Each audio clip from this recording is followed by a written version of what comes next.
მოგესალმებით, ჩვენ დღევანდელი ლექცია შეეხება ინდივიდუალური ქცევის საფუძვლებს. ეს არის მეხუთე ლექცია მენეჯმენტი და ორგანიზაციული ქცევა განათლებაში კურსის ფარგლებში. დღევანდელ ლექციაზე ჩვენ შევეხებით შემდეგ საკითხებს.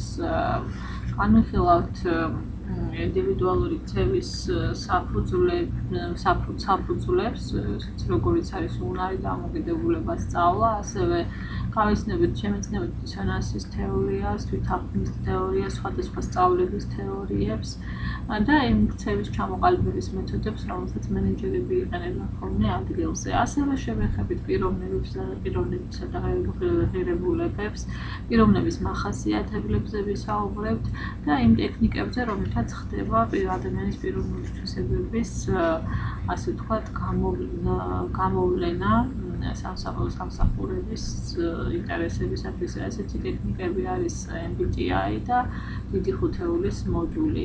ასევე შევეხებით თვითშეფასების საკითხებს, კონტროლის ლოკუსის საკითხებს და ვისაუბრებთ ფასეულებთა ტიპებზე და კულტურულ განსხვავებებზე, რომელიც არსებობს ფასეულებთა შეფასებისას.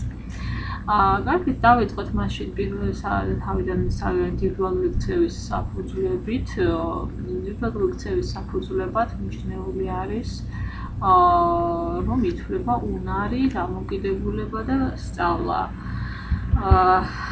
რას თვლიან, ვთქვათ, უნარში? უნარი, როგორ განისაზღვრება? უნარი არის პიროვნების შესაძლებლობა შეასრულოს სამსახურში სხვადასხვა დავალება და ეს არის იმის შეფასება, თუ რისი გაკეთება შეუძლია ადამიანს მოცემულ დროს. მენეჯერებს ძირითადად ეს საკითხები აინტერესებთ იმისთვის, რომ ზუსტად გაიგონ, რითი განსხვავდება ადამიანის უნარები და შესაბამისად გამოიყენონ ეს ფაქტორი იმისთვის, რომ პიროვნებამ უკეთესად შეასრულოს თავის საქმე და ეს ალბათობა, რომ ადამიანი უკეთესად შეასრულებს თავის საქმეს, ეს ალბათობა გაზარდონ. ძირითადად უნარებში გულისხმება ხოლმე ადამიანის ინტელექტუალური უნარები, რომელიც მოიცავს გონებრივ ქმედებას, ისეთებს, როგორიც არის ფიქრი, აზროვნება და პრობლემის გადაჭრა. ეს სამი რამ ნებისმიერი ტიპის სამსახურში არის ძალიან მნიშვნელოვანი და სამუშაოს შესრულების პროგნოზირების ძალიან კარგ საშუალებას იძლევა. რა თქმა უნდა, სხვადასხვა სამსახურები ადამიანებისგან სხვადასხვა ინტელექტუალურ უნარებს მოითხოვენ, მაგრამ რაც უფრო რაც უფრო რთულია სამუშაო იმ მხრივ, რომ ინფორმაციის გადამუშავების მოთხოვნები მაღალია, მით უფრო მეტი ინტელექტი და გადმოცემის უნარია საჭირო თანამშრომლისგან, რომ წარმატებით გაართვას თავის სამუშაოს. რატომ ასრულებენ ინტელექტუალური ადამიანები უკეთესად სამუშაოს? იმის გამო, რომ ისინი უფრო შემოქმედებითი არიან, უფრო სწრაფად ითვისებენ სამუშაოს, ადვილად ეგუებიან ახალ გარემოს და კარგ გადაწყვეტილებას იღებენ, რაც ზრდის თავისთავად შემდეგ შესრულებული სამუშაოს ხარისხს. ძალიან საინტერესო მენეჯერული კუთხით, რომ შევხედოთ, თუ რა დამოკიდებულება არის ინტელექტსა და სამუშაოთი კმაყოფილებას შორის. აღმოჩნდა, რომ ეს დამოკიდებულება მაინც და მაინც თითქმის მათ შორის კორელაცია თითქმის ნულის ტოლი არის. გამოკვლევების თანახმად აღმოჩნდა, რომ ინტელექტუალური ადამიანები მართალია უკეთესად ასრულებენ ხოლმე სამუშაოს და უფრო საინტერესო სამუშაოც აქვს, მაგრამ ისინი უფრო კრიტიკულად აფასებენ თავიანთ სამუშაო პირობებს და პრინციპში ასეთი ადამიანების სამსახურში შენარჩუნებისთვის მენეჯერებს სჭირდებათ უფრო შესაბამისი ღონისძიებების მიღება, რომ ესეთი ადამიანები სამსახურში დარჩნენ, რადგან ჭკვიანი ადამიანებს უფრო ინტელექტუალ ადამიანებს უფრო უკეთესი სამუშაო მომსახურები აქვთ, მაგრამ კიდევ უფრო უკეთესელიან. არის ესეთი მომენტი ასევე, რომელიც მენეჯერმა უნდა გაითვალისწინოს, ეს არის სამუშაოზე მიღებისას გაითვალისწინოს აუცილებლად თუ როგორი არის დაქირავებულის უნარი და სამსახურთან შესაბამისობა. ანუ ეს აქ თუ კარგი თანხმედრა არ არის, მაშინ პრინციპში ორივე მხარე წაგებული რჩება. ერთ შემთხვევაში თუ მენეჯერმა აიყვანეს ისეთი თანამშრომელი, რომლის უნარები არ შეესაბამება მოთხოვნილი სამუშაოს მოთხოვნებს, რასაც პირველი არის, რაც არ უნდა მონდომებული, მოტივირებული იყოს ადამიანი, თუ მაგალითად ზუსტად ტექსტის ამკვრეთის პოზიციაზე აიყვანეს და მან ბეჭდა არ იცის, რასაკვირველი ამ შემთხვევაში სამუშაოს შედეგი ყველა ვარიანტში ცუდი იქნება, მიუხედავად მისი მონდომებისა. არის ასევე მეორე მხარე კიდევ, ესე იგი, თუ თქვათ მენეჯერი ეცდება, რომ აიყვანოს ადამიანი, რომელსაც საუკეთესო უნარები აქვს სამუშაოზე, თუ სამუშაო პირობები არ ითხოვს მის მაღალ უნარებს, ამ შემთხვევაშიც პრინციპში სამსახურისადმი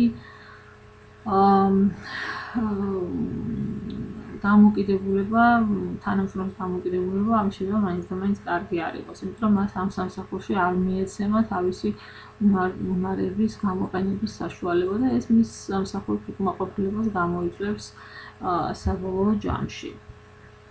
ამიტომ ეს მომენტები გასათვალისწინებელია ნამდვილად მენეჯერის მხრივ.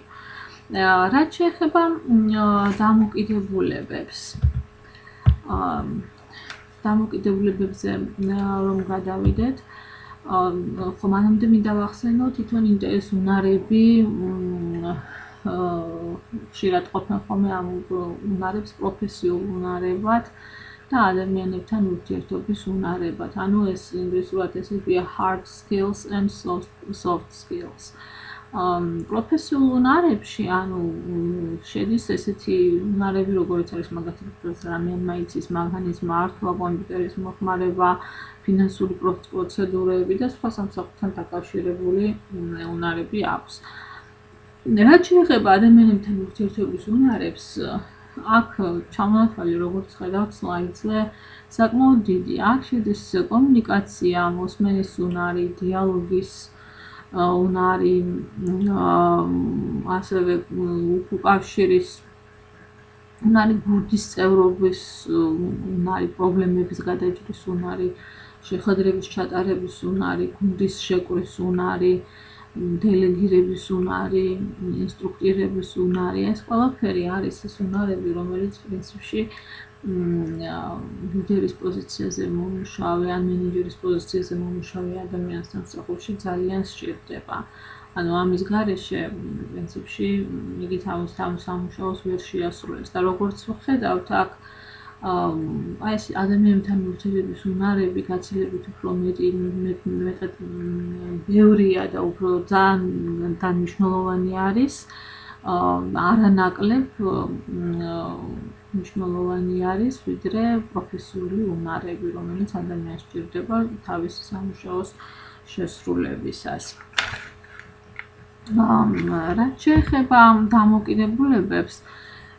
დამოკიდებულებებში იგულისხმება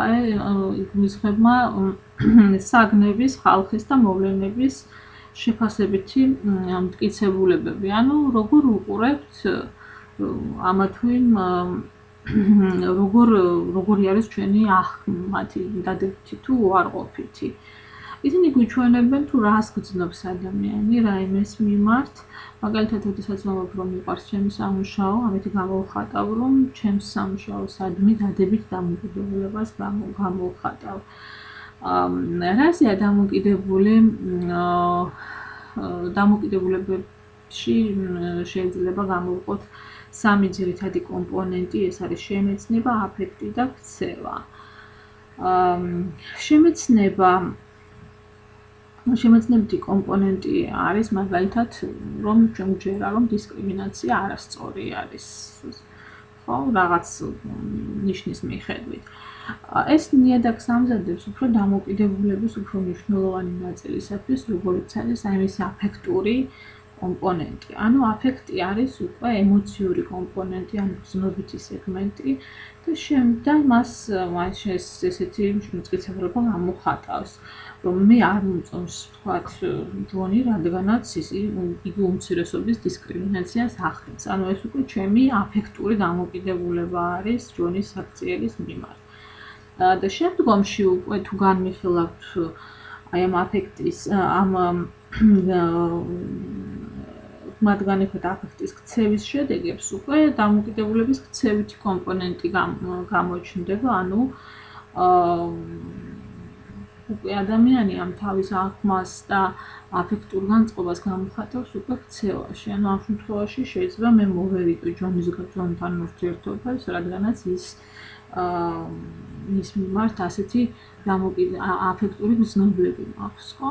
რომ იგი დისკრიმინაციას ეწევა, დისკრიმინაციას ცის მომხრე არის. აი ეს სამი კომპონენტი მენეჯერმა კარგად უნდა გაიაზროს, რადგანაც იგი ჩვენ გვაჩვენებს აი დამოკიდებულებას ურთიერთობას დამოკიდებულებას და ქცევას შორის. რაც პრინციპში სამსახურებრივ სიტუაციებში ძალიან ხშირად ხდება ხოლმე. ერთი სიტყვის მიმოვიხილოთ ლეონ-ფესტინგერის კოგნიტიური დისონანსის თეორიაში გაგებულიც გაქვთ ეს თეორია. ეს თეორია მე-20-იანი წლების 50-იანი წლების ბოლოს ფესტინგერმა წამოაყენა, რომელიც იკვლევს დამოკიდებულებას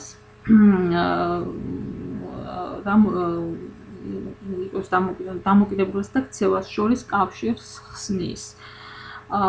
იგი ამბობს, რომ ესე იგი შემეცნებითი დისონანსი ეს არის ნებისმიერი შეუსაბამება, რომელიც ადამიანს შეიძლება გაუჩნდეს ორ და მეტ დამოკიდებულებას ან დამოკიდებულებებს და ქცევას შორის. ფესტინგერი ამბობდა, რომ ადამიანს არ შეუძლია ასეთ პირობებში ყოფნა აუცილებლად, იგი ეს უქმნის მას დისკომფორტს და ყოველთვის ცდილობს რომ შეამცირონ ეს კოგნიტური დისონანსი და მოძებნონ ისევე სტაბილურ მდგომარეობას, სადაც ეს დისონანსი მინიმუმამდე იქნება დაყვანილი.